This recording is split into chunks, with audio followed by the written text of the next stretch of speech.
À l'époque, les Africains se sont tus. Ils étaient endormis, ils n'ont pas vu les dangers. Aujourd'hui, le danger, il est à nos portes.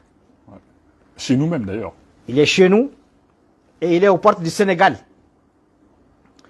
Les Sénégalais et les Ivoiriens doivent se réveiller rapidement. Aujourd'hui, c'est facile. Au Burkina, ça a été facile parce qu'ils sont en train de mourir.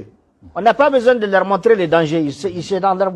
Les Niger, ils risquent de partir les 30. S'il n'est pas parti même avant ça. En tout cas, j'espère qu'il va se ressaisir, se corriger et prendre son peuple et son armée comme complice. Se libérer de la France. C'est à cette seule condition qu'aujourd'hui qu'il faut rebâtir, qu'il peut rebâtir quelque chose de nouveau. S'il se libère de la France, qu'il se détache de cette CEDEAO, qu'il restaure sa confiance avec le Mali, avec le Burkina et la Guinée, qu'il prend son armée comme complice, qu'il identifie de nouveaux partenaires, qu'il arrête les contrats de Areva tout de suite et qu'il cherche d'autres partenaires pour le Niger par rapport à l'air iranien et les recherches. Je peux t'assurer que Bazoum va se sauver. Mais s'il continue dans la posture actuelle où il est là, non, je vois très mal le Niger résister au soulèvement du peuple. Et surtout au verdict de Dieu. Moi, je dis ce qui arrive, dans ce qui arrive, il y a Dieu derrière tout ça. Parce que les peuples africains ont souffert. Absolument. Tout le monde l'a dit. Même les chefs d'État européens ont dit que l'Afrique a été saignée par la France. L'Afrique a été saignée par la France. Alors je pense que ce qui arrive aujourd'hui, il y a la main de Dieu derrière. Alors croyons. En tout cas pour le Mali, on est parti. Je le répète, je ne me laisserai jamais de le dire.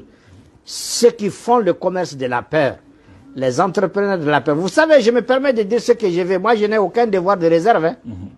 Je n'ai aucun devoir de réserve.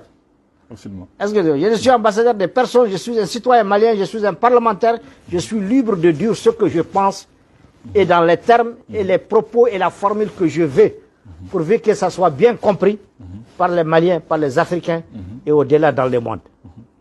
J'ai dit aujourd'hui, on n'a pas besoin aujourd'hui de beaucoup d'arguments pour démontrer que le principal ennemi de cette Afrique, c'est la France.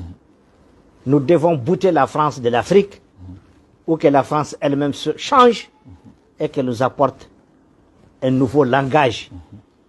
Parce que, je l'ai dit, nous ne sommes pas contre le peuple français.